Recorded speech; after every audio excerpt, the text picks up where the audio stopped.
Hope when you take that jump, No way. don't feel the fall. There's no way. There's no way. Hope when the water way. rises, you built a No wall. way. No way. Don't feel the fall. There's no way. There's no way.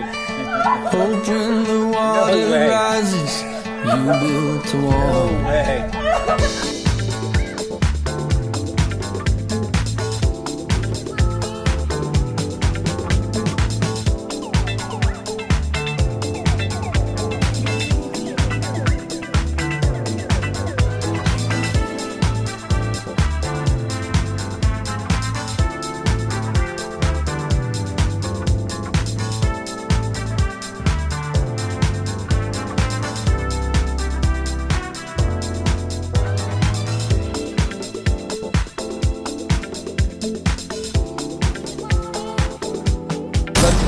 Tilden Katz is stout. I know, but is there a real Tilden Katz? There's a dude who's a lawyer in Boston or Chicago who's a Tilden Katz, like legit. His name is Tilden. So is that pic? Well, so who's the profile picture then? That's actually from Russia. That's some Russian dude. That's just a random Russian picture? Yeah, I think he did that to mock me, but it's a Russian guy. How did you figure out it was a Russian guy? Because you could do Google search. The meta search? Yeah, and it brought me to the person who it actually was. Did you reach out to the real Tilden? In Chicago? Or no, the The Russian guy? The Russian, yeah. No, I mean his name. He might be Ukrainian. He might be Okay, so that's But there is a Tilden Katz lawyer in Chicago. There is. So, And he said he was a lawyer. And exactly, and the way you read those posts, the insinuation is that it's probably him. So Yeah. really what they did, it's not a fictitious. He was a law school professor too, the Tilden Katz. See, at Northwestern. And he says that in some of the posts, doesn't he? The real When Tilden he says, "Hey, Vlad was my student." Yeah. Right? Okay. Yeah. But the real Tilden Katz in Chicago was a law school professor. So, so they're assuming is that identity theft? It's criminal impersonation. It's identity theft and it's also impersonating a lawyer, which are both felonies. And that's just the pattern with him. He does impersonations. That's his thing. We're really a textbook trait of a psychopath. Shoekeeper is actually a lot older than that. Okay. When I start looking into Paul Stott to figure out who the hell he is, I just go to Phoenix Police, get a name search. His name pops up in 2001 in Anthem. So, Florsheim shoes. Lady goes to work, says it's been broken into, right? And she calls the cops. The cops show up. They talk to Stout, right? He had shown up. So I'm just getting this from the reports. He's shown up the night before for 2 hours from 8 to 10 o'clock. Says he closed out the store. Like 2 hours. That's weird. Anyway, he told the cops that he left the keys off in the safe inside and that he secured the store, which to me sounded really fishy because I'm like, what the hell? How do you secure the store if you left the keys in the safe? Like, you need the keys to secure the store, right? That's it. That's all I know. And the sergeant who investigated it was a guy named Pinzone, who used to be the sheriff. And to me, it sounded fishy, right? So I just put it on X. Yeah. And I called him Al Bundy. By the way, it's not an insult. Al Bundy's a great guy, Yeah. It's just kind of funny. And I go, did he rob his own shoe store? And I just said what I just said right now. That's it. And guess who freaks out about it? And I'm not doing it because I give a shit about this guy, even if it was a feud. It's because I want it. And it's not even about him. It's about, was Mitchell abusing her office to cover for, her boyfriend, her husband, whoever the hell he is. That's what I care about. Whatever he did, I don't give a shit about. Sure. It's about what did Mitchell do or not do. Yeah. Anyway, Mitchell freaks out over it. Freaks out about it. When did you post the shoe caper? This is a year ago. So this Okay. is before. No, this is more than a year ago. This is probably the previous summer, July of 20. So did you discover in your research that paper was buried by her or covered up in some way? No, I did not. But I do know that they're freaking out about it, right? So the shoe store is robbed, and then if you read the report, and I only put the pieces together recently, but the next day, the police detective says, "Oh, Stout called us to tell us that 3 more stores were robbed last night. It was like a Subway, a pet shop, and a flower shop. And then all 3 stores, they tried to get in by breaking in the same way we did. one of the store's alarm was set off, but nobody broke in. One of the store's cash was taken, and then some. Like he knew all the details of those robberies. Further on in the report, if you look in the report, it's right there. The detective asks sheriff's deputy, because the deputies have jurisdiction, about the robbery, right? Okay. About the new robberies, and he goes, and the sheriff's guy says, I don't know, I only know about the subway or the flight. He knows about one of the three. He doesn't know about the other two. So then I'm thinking, how the fuck did Stout know all that shit about? Like, how did he? Because he specifically said it's in the report. He calls the detective the next day and tells him, like, why the hell would he call the detective? Because I was thinking of the DC shooter. He wanted to kill his ex-wife. Yeah. So he doesn't get blamed for it. He kills 4 other random people before he shoots his ex-wife. Then it looks like a random string of robberies. Okay. The police want to know, obviously, why the hell did you come for work for 2 hours? Because the safe in the first robbery, right? Mm-hmm. He just goes to work for 2 hours. The safe is taken from inside. Like, how did the robber know there was a safe in the middle room? Maybe they would guess, maybe they didn't. But how did they know they were there? You know what I mean? Mm-hmm. Cops are thinking, or Stout's thinking, oh, they think it's an inside job. So what's a good way for me to make it look like it wasn't an inside job? So then what happens next? So then he robs those other stores. He knows all the details. He calls the cops the next day to make sure that they know. Because why else would you have to call the cops and tell? I don't know if it was the next day, but it was like in the report that says Stout calls us to tell us that these other 3 places were robbed, and with all the details. Like, how the fuck would he know that alarm went off? Mm-hmm. Like, how would he know that? Mm-hmm. If you weren't, like, is there a way you would know that an alarm went off at a robbery if there's not a police report or anything like that? Would you? I mean, there's one way you would know. Mm-hmm. Like, how would you know how that entry was made into all 3 stores the same way? And how would you know all that when 2 of the robbers haven't even been reported to the cops yet? There's nothing after that. It worked. And that's it, huh? That's it. But when I put it on X, it's just like the biggest story in the world. It's like, how dare you say that? Because actually during the trial, the rap was his lawyer. When he was cross-examining him, he was really hitting me hard on it. He's like, was he ever investigated? You know, was he prosecuted? It's like, I don't know. I don't even give a shit about the robbery. I don't. What I want to know is, did Mitchell, like, were they together? Am I saying that he did it? No. Yeah. What I'm saying is, it's suspicious to me. And all I want to know, like I said at trial, is, did she have any part to play in it? And it's suspicious to me that Penzone was involved. And Penzone stuck out to me because when the dirty MCSO officers or deputies came to my house, Penzone was sheriff. And I knew it was all undercover, or not undercover, but Offline? Off the record, like a black op kind of rogue. Yeah, I know all about those. So then you see the name Penzone. Sergeant Penzone was the one who's in charge of the investigation of the shoe robbery. And then you see Penzone as sheriff when these rogue deputies come to my house. I'm starting to think, okay, there's some sort of connection between Mitchell and Penzone. Clearly. The fact that he's a Democrat and she's a Republican doesn't mean anything. Doesn't mean anything at all. Yeah. Yeah. So that really kind of... raised a red flag. And I even said that during the trials. Like, why are you... The judge asked me, why are you so interested in the shoe robbery? Because I saw the name Penzone. Like, what? That's kind of a random name you just happen to see sitting right there. Mm-hmm. And then you see Rachel Mitchell and you're like, how did the cops not look at this guy?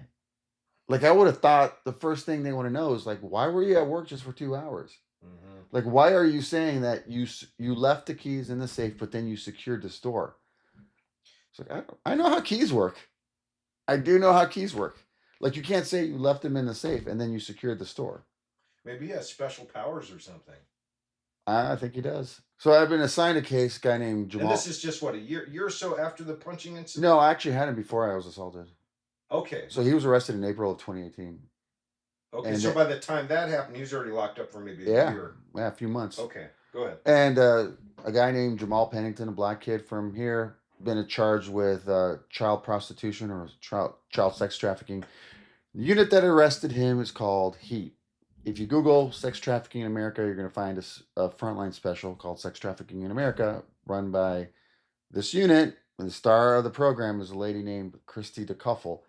She's the lady who basically framed Jamal Pennington out in the open for a crime he didn't commit. He was at the wrong place at the wrong time, and Nobody thought anybody would give a crap, and they were trying to lock him up for sex trafficking. And me, I was just a public defender, right? Like literally a public defender. Been a lawyer for 20 years, no discipline, nothing, not even diversion. They basically disbar me for trying to defend him, right? Because the cops were framing him. And not only is it me just saying that, there's actually like I have written proof of it. And a couple things is Can you yeah, exactly. Can you describe the exact incidents of the frame yeah. job? Yeah. So at first I didn't believe him. I thought, okay, why were the cops? Because he's saying this, that, the other thing, changing his stories. Like, I don't believe anything he's saying, right? But then I started digging the case, and then it's two young ladies that he was accused of, two minors that he was accused of trafficking. And both of them, when the police have witnesses, they're supposed to keep them separated so they can't talk and coordinate a story. It was clear for me from what they were saying that they were talking to each other, basically, because they said right on the recordings, we were talking to each other, right? And that the story, and it was after prompting by the detectives that they only name Pennington. The cops falsified a DNA search warrant for Pennington's blood. One of the girls got pregnant. In the report it says, well, she said that Jamal Pennington could be the baby daddy, so they get a search warrant, right? They never said that. That never happened. The cops just made it up out of thin air. And when I kept trying to press them on it, they would just come up with stories and go back in circles and try to deflect. There's no way. That it never happened. They said that one of the girls said it to a particular person that he was the baby daddy. I interviewed that person. She said no. She never said that. So it's pretty clear cut. He's a kid, he's from South Phoenix, has a wife. Well, I say kid, but he was in his 30s. He has like 5 kids. He was working, I think, as a school janitor, and he was locked up because his wife and him had a falling out. So he goes to a hotel down on 24th Street in Van Buren called the Airport Inn. Airport and what was the other one called? Payless or something like that. And the cops show up. They start arresting people. He's one of them, and they don't have anything on him. And they try to force him to confess. They try to get him to plead to 12 years flat and probation for the rest of his life. All sorts of. And he didn't do anything. He didn't do anything. And it was in tech. And he and I were going after it like pretty hardcore. Like I'd walk out on him because I was like, what the hell? I could not imagine. Would you really imagine that the cops are bribing witness? There's a witness who says he's innocent. And it's in writing that the case agent bribed her to change her testimony. Like I found that out later. But who's going to imagine that? Like, why would you frame somebody who didn't do something? Like what possible incentive? Because they're psychopaths. Because also too, if they can pin a win against a citizen that doesn't have the ability to fight back and beat it, in their eyes, they're padding their stats, and then they're disposing of a human being. And that's why I can't stand you dirty fucking cocksuckers. Because what you guys do to people, you take people out like they're fucking trash. You go around as an elitist politician, as an elitist lawyer, as a dirty fucking cop, right? While you're at home with your families, having fun, raising your kids, driving around, having a life, while that life is basically being supplied and paid for by you fucking over citizens that are innocent. It's not like these people are guilty. Anyways, go ahead, dude. So he and I are going at it pretty hardcore, but then as I start getting more time and I really dig into it, I can see that this is bullshit. They're coordinating witness statements. They falsified the search warrant. Then in the police reports, there's a white woman who says, so he's charged with sex trafficking, right? 2 young girls. There's a woman who was staying at the location. She's a Jane. And she says, I know who's trafficking those 2 girls. She named somebody else. Some guy goes by the name of Stacks. Police ask her, well, what about my guy, Jamal Pennington? They show him a picture. Says, nah, never seen him before in my life. For 4 years, I asked the prosecutor's office, can I talk to this lady so I can get her statement in writing? Because if she's saying that he didn't do it, then he didn't do it, right? I mean, she's specifically saying that these 2 girls were trafficked by somebody else. And she names him and she goes, I know he's doing it because he's my pimp. That's how specific she is. And then by that time, it's getting a little bit heated. Prosecutor then tells me randomly, just says, "Oh, we can't find her. Tough shit. We can't set up an interview. You're gonna have to find her on your own." That same day, my private investigator finds her. So we go over there. She's just down the street over here on, on where the army base is on Papago. Mm-hmm. Yeah. Right before you get there, Right on the hill, right there. but west of it, there's that park in the canal. 56. Yes, like Adams or something like that. Yeah. She was staying there, just right downtown.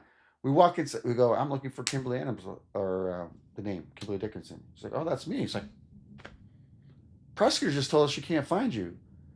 And then she says, "Well, that's weird because I've been talking to Cuffle, the detective, on Facebook for the past 4 years. My boyfriend's getting out of prison. And the parole officer was just here last week to check out the house. Or maybe it was a probation officer. But anyway, somebody official was at my apartment to check out the living conditions. So, no, they know where I am.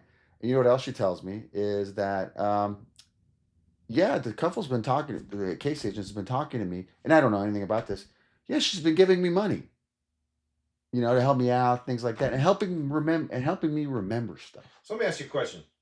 As a criminal defense lawyer, your whole career, exactly the crimes you're describing the prosecutor engaged in, if you got a defendant in those same crimes, how much time would they be looking at? Ballpark. It would be, it depends on the history, stuff like that, but ballpark. 3 to 5? I think on something like this, it would be a lot longer. I think it would be a 2 to 4 charges. I think it would be it's conspiracy. Yeah. And then you have witness tampering, obstruction of justice. Obstruction, yeah. I think 10 years. I think it would be a lot of time. So what's this prosecutor's name? Kaylee Jenkins. Kaylee Jenkins. Yeah. Where is she? And where is she still working for? She's assistant. She got promoted. They always get promoted, just like Ed Leiter got promoted, just like Annalisa Matson at the AG's office got promoted on my shit, just like Rudy Mendoza, who's a police chief, not for long, at Tolleson. This is their MO. If you play ball and you fuck people over, you get promoted. Go ahead. She's assistant bureau chief, and she took over from another woman named Lacey Jenkins. So this is a woman that should be in prison for 10 years. Case detective. I'm not even talking about who's right or wrong. Yeah. I'm talking about in a vacuum, and if we were in a law class, that should be in prison for 10 years for the crimes that are on the record. This is on the record. She should be in prison for as long as she was trying to frame somebody for the crimes he would get. The detective's name is Christy DeCuffle. Right, but the prosecutor. Kaylee Jenkins. And she wasn't, so let's be clear, the prosecutor didn't know about the Facebook stuff. Right? How did the money get to the witness? How did what? How did the money get to her? The detective was giving it to her on Facebook, GoFundMe. Oh, my and personally. Lord. Yes, she said, the witness said, the detective's been talking to me on Facebook and giving me money and helping me remember. So what happened to poor Jamal? Oh, he had to represent himself. But let me just continue with that. So I get the... Sorry, I interrupt a lot, guys, because this is so fascinating. I got so much shit I got to ask. But okay, go ahead. So this isn't just me saying, this is what she told us, me and my investigator. We actually got the Facebook messages between the couple and a defense witness. All right, so this isn't just some random witness. This is a woman who says, "I never heard of your guy," and the person who's actually trafficking these two girls is somebody else, and didn't recognize my guy. Yep. But on Facebook, the couple's giving her money on GoFundMe. Like we have it. Like it says right there. They're talking to each other. Nowhere in the reports. The only way I know is because we found her. And then she says, the witness, her name is Kimberly Dickinson, says that she texts and messages the couple, and the couple says to her, "Oh, that we work for the pimp. We're just as bad as the pimp. We're just as shady as a pimp. And you don't have to talk to them if you don't want to. And you know what? It's fine for you to say you don't remember anything, that your memory is phasey." So right there in writing, the case agent is giving money to a defense witness and coaching her. It's like not a matter of my word or not. It's right there in writing. So I get it. I give it to the court, and the judge doesn't give a shit. Like literally doesn't care. Who's the judge? A guy named Justin Boretsky. Boretsky. Okay. Yeah, the most corrupt and evil person working in downtown right now. Just as shady as they come. Former defense attorney. No, he's evil. He's pure evil. Well, why do you say that besides this case? Because he conspired with Mitchell to deliberately take me off the case, and he filed the bar complaint against me, saying I was a dick to him. So when you so let me make sure I got this right. So when you proved basically that your client, because wait, and let's back up a second. Mm-hmm. This is like the bigger conversation. Mm-hmm. You're a lawyer, right? Beautiful record for 20 years. Yeah, nothing. Okay. What's your job as a lawyer? To defend the guy. To the nth. Well, I mean, yeah. Right? Yeah. There's limits to it. But within the ethics of being a lawyer, right? So basically what you're describing is an exact instance where, like, if you didn't do what you did, you would be a shitty lawyer. I would be stabbing him in the back. For sure. I'd be selling my soul. Exactly. And so the bigger picture here and the bigger conversation is the fact that the exact righteous thing that you did by your client was then twisted on you and used against you as the exact ammunition to take you out because you're doing right by the client and exposing the corrupt system as you're doing it. Right? So it's like, okay, so, but I want to make sure I'm understanding this. So when you raise the issue of the tax, judge says, fuck off, I'm not interested. Yeah. Then from that point, that's when they took you out from the case. Okay. That's how much time from the hearing when you submitted that data till they got you off? How long was that? So it was really short. It was only probably about 4 months. But let me tell you this though. Yeah. So when every time in a criminal case, if you're a defense attorney and you say, I have evidence of X and I want to have a hearing on it, right? Because I want to flush it out. They're supposed to say what's called an evidentiary hearing, right? It's like a trial without a jury. It's just with the judge where you call in witnesses and they get to testify. You know, why did I filed a motion to suppress about the search warrant. So let's have a hearing where the cops come in and I can ask them under oath, why did you say this person said this when they didn't? Right? Or this witness. Why is this woman, why are you getting money from a detective? Why are you guys, they didn't set a single evidentiary hearing. He just denied every motion I filed, denied. And the prosecutor is being unfairly accused of misconduct by the defense. So within this 4 months, they take you out. Yeah. How did they do that paperwork wise? I'm curious. Like what was that process? Boretsky filed the bar complaint against me. And so they had been trying to get me off the case before then by accusing me of being a sexist. And what was the basis of the bar complaint? I was a sexist. Oh, no. The first time was I was a sexist. Seriously. But wait. I don't want to jump around too much. So after because to me this incident with them denying being able to table what's going to exonerate your client basically, that's a seminal moment, right? Yeah, of course. Because that's where the corruption got codified into the record. Yeah. So it's out there, right? So 4 months, ballpark. And I've filed many bar complaints, right? That's fast. 4 months is fast. He filed it in May of 22. So the basis of the bar complaint after they covered up the stuff on your client, what was the basis? I was disparaging the judge on this case. Yeah, Boretsky publicly. Well, in a filing. So he denies all my motions, right? Yeah. And he said that no, you don't get to argue because what I was saying is third party defense, right? The reason I brought up the Facebook stuff was because I'm saying, look, my guy's charged with sex trafficking. Somebody else did it. The cops are trying to cover that up. Right. But in any event, I'm allowed to argue at the jury trial that my guy's not. It's called the most fundamental defense. It wasn't me. It was this other guy. Yeah. He says I'm not allowed to do it because it doesn't prove. He says the evidence that I'm presenting is not in and of itself exculpatory. That's his exact words. In and of itself. But it is. Right, but the standard is if you want to say, let's say you're accused of robbing a shoe store, right? Okay. Randomly. You are accused of robbing a shoe store. This isn't a vacuum, everybody. Go ahead. And you want to say, no, it wasn't me. It was that guy named Paul Stout. Right. You don't have to prove for sure he did it. Okay. You just have to say, yeah, it's not a crazy idea. It's like a reasonable, it's called like some evidence or prima facie. Prima facie. Yeah, prima facie. Self-evident. Yeah, something like that. That's what that means in Latin. Just like a little bit. Yeah.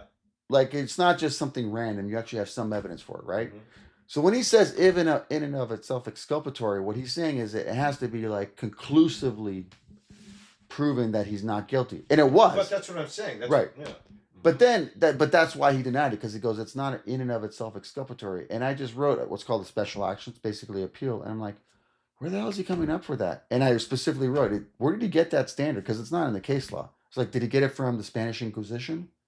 Did he get it from? So they didn't like the language and adjectives that you used in your. They didn't like I filing. said Spanish Inquisition. Because, and I go, you know what? I'm wrong about that, because even in the Spanish Inquisition, it's not like the Jesuits demanded you prove conclusively you're not a devil worshiper. If you could kind of prove it, they'd let you go. But wait a second. He filed a bar complaint on you for doing your job, dude. Yeah, but it was a setup. It was all, that was the point. Has there ever been? Is there a precedent for getting your bar complaint because for adjectives on a filing? I'm sure there are, but not like that. No, not. It was an intention, because he was insulting me in court. In court, he made me wait. Like it was a setup. It was intentional. The whole point of him was to try to push my button. Ruffle your feathers, yeah. Because Mitchell told him to. Okay, so the PDJ ruling, which I'll research here, is it posted? It is now. It wasn't at first, but it is now. Okay, so in the ruling itself, I'll read that, but can you recap basically what it says? So then there's Boretsky. Yeah. Right, and then there's a crazy woman, a total crazy woman. Her name was Lori Record. She was a judge. She's gone now. Okay. But she was basically Roseanne on the bench. Okay. And she accused me of being an insurrectionist. Oh, like, wow. She implied I was a Russian spy. Like, I'm not joking. Or an alcoholic. Like, literally, that's what she had said about me. Yeah. And that I was a sexist. So I filed a judicial complaint against her. I was like, what the hell is wrong with you, woman? And they cited that. And then the worst one is a dude named Chuck Whitehead. Remember, I was... Oh, I saw that on your X. Wasn't that the... Wait, if I remember correctly, that's the titty bar judge. Yep. Okay. So before Boretsky, we have a hearing. Okay. And I'm bringing all this stuff up. And Whitehead is just like staring right through me, just listening to the prosecutor. Right. And he denies everything. And he's a real dick to me. Yeah. So then my private investigator comes up to me and says... It was clear that Whitehead had no clue what he was doing. Nothing, right? Like, he didn't know anything about the case. He goes, I saw him yesterday at Bourbon Street. He's there all the time. So then I file a motion what's called to recuse. Not based on that, just saying that for some other reason. It was fine. And Whitehead takes himself off the case. Then while the state bar stuff is going on. Anyway, he's one of the complainants against me, saying that when I asked him to remove himself, I was a dick about it. And I wasn't. It was totally polite. But the reason he was doing it is to cover up the fact that he goes to strip clubs while he's supposed to be working, and he's not working. And everybody knows it. Mitchell knows it. Stout knows it. The FBI knows it. Everybody at that courthouse knows it. But he gets away with it. He's a DEI hire, and he can do it. And to blame me for it, and to cover it up, to call me out, he's part of the bar complaint. But that's basically it. I was a dick to judges, is what they're saying. And then they also said that when I was making these defenses, I was doing it like reckless disregard to the truth or falsity. Like, even though I had the Facebook records to actually say it, right? Even though I actually had the interviews. But you don't need to defend yourself at all. You know why? Because you had a perfect record for 20 years. And anybody that's objective, that if you take a step back and go to a 20,000-foot overview kind of viewpoint on this thing, and you just graph this bitch out, it's obvious political retaliation because of you standing up for your fucking client. That's what's so messed up about this story, you guys, is the fact that because you did your job as an ethical lawyer, that's like the bar saying, hey, lawyers, if you do your job for your client and advocate for them using the evidence, using the laws you're supposed to, it's like almost like telling a doctor to do the opposite of Hippocratic Oath, basically. That's exactly right. It's exactly what this is. And that's why the Green Party is going to fucking destroy your fucking bar into little bitsy pieces with a constitutional amendment. I'm literally going to get the language changed through the legislature to unhinge this unholy birthing of a private entity. This is not a branch of government. This is a NGO that's literally... Did you know that in the Arizona Constitution itself, that the language in there to transfer the authority to the state bar itself was birthed out of the Supreme Court in the language of the Constitution itself. I didn't know that. Yeah, we're going to undo that. Right on. Because that's the issue. Is you have, you know, you posted something funny earlier too, the Dukes of Hazzard stuff. Right? Yeah. Like this shit is so overt. It's out there. It's so over the fucking top. Yeah. It's a meme. I'm almost speechless because you can't. It just seems like it's just our culture too in our society that corruption, the boiling of the frog of what's acceptable, and virtue and ethics being redefined as our society changes. Like there's no shock value to anymore to any of this, right?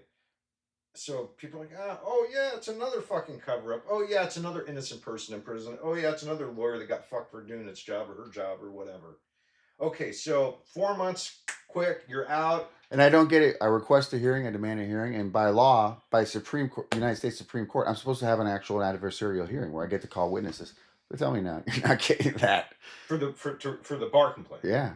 So ex parte ruling basically. She just says you're done. You're toast, bro. We're yanking your license just on paper. And that's Marjorie Downey. That's Marjorie. The prior front lady for the Commission of Judicial Conduct. And she was also, what was the other body she was a member of? She was Chief Bar Counsel. That's right. And the woman at the state bar, her name is Kelly Goldstein, and she's a psychopath. Well, I know I use that word a lot, but she's unhinged. Why do you say that? Just because the way she was behaving. They actually, the state, and I got this. I mean, I got the screenshots, but they actually changed my online profile before anything began. Oh, on the bar site? Yeah, because before I used to have something that says, Vladimir Gajic discipline, it said none, right? Before, this is why it was starting, right? There was a bar complaint against me, but no formal proceedings. They took out the no discipline part. I took a screenshot and I emailed them and I'm like, what the hell's going on? Why'd you guys take that off? It's just like, oh, there's a technical glitch with the website. Technical my ass. So it was already predetermined. And it was Mitchell who got me disbarred. Okay, she was running the show. She was doing it behind the scenes. She calls up all these judges, Whitehead, guy named Howard Sukenik, Lori Record, and Beretsky, and tells them to screw me over. And they say, yes, ma'am. Okay, let's David Garbarino. When you say to screw you over, right? How can you prove that? Well, for communication happened. How can you prove she orchestrated it? For one thing is there's a guy named Howard Sukenik, right? Okay. So when we first go out, remember I was telling you about the witness? Mm-hmm. All right. So he's just assigned to the case. My investigator and I, we go find her, and then I file a motion requesting the Facebook records. A couple days later, Sukenik issues a ruling just ripping into the state. Because the state responded and said, we have these reasons, X, Y, Z, whatever. And Sukenik just rips into them. Says, what the hell are you talking about? Your explanations are ridiculous, blah, blah, blah. State gets that. They'd give me the Facebook records because of what Sukenik ordered, right? Just 2 days later, there's a new minute entry saying, oh, I'm changing all that. The defense lawyer is out of his mind. And not only that, I'm sealing the prior record. Like, I'm sealing everything that happened before So it's then. your contention that Rachel Mitchell was pulling that lever behind the scenes? Yeah. Out of the blue, he just says, oh, he does a 180. Okay, I think that's plausible considering the whole body of work in this whole story. All right. And it's funny because I see him after he issues that new ruling, and he just like says, I'm a liar. He just calls me a liar, basically. Out of nowhere. I'm walking down the hallway in a courthouse, and I see him, and usually he's kind of like this, blah, blah, this guy named Howard Sukenik. But then he sees me, and he's like, looks at me, and goes, hey, hi, Mr. Gajic, like that. And I just look at him like, who the hell? I didn't say it, but I was like, what the fuck's wrong with you, bro? Like, the deal is, we just pretend we don't see each other, walk right on by. So obviously, to me, is like he's trying to get like forgiveness or validation, or like, hey, no hard feelings. It's just just business, just backdoor business, bro. Yeah.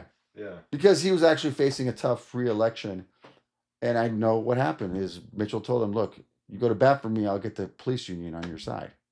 He lost anyway. But that's 100% what happened. The next judge, guy named David Garbarino, real piece of work, real low life. Same thing. He's fine, he's ordinary, then all of a sudden he just turns nasty. After the bar takes me out, I just go on Twitter and I just start posting stuff, and I start making fun of Rachel Mitchell, calling her fat and sweaty pants because she likes to wear sweatpants. And some random troll starts attacking me. Some random trolls guy goes by the name of AZJ Paul starts attacking me really, really nasty. Start taking screenshots. I know he's somehow connected with Rachel Mitchell just because of the nature of the post. He knows everything about me, starts making fun of me for being assaulted, starts making fun of me for the state bar, things like that. What the state bar did to me, all of a sudden disappears, right? Just randomly disappears. I'm told NAACP gets involved in Jamal's case, in Pennington's case. Mm-hmm. They tell me you have to stop tweeting, otherwise Mitchell's going to yank Jamal's case from integrity. Do you have that in writing? Yeah. Okay, so Mitchell sent Miller a text message where she says, I'm going to give the case to integrity review. And in the top of it, I don't know if you've seen it. I put it on Twitter today, I think. Okay. She cut and pasted one of my tweets and sent it to him. And he tells me, and I have a text from him saying that my Twitter is jeopardizing Jamal's case.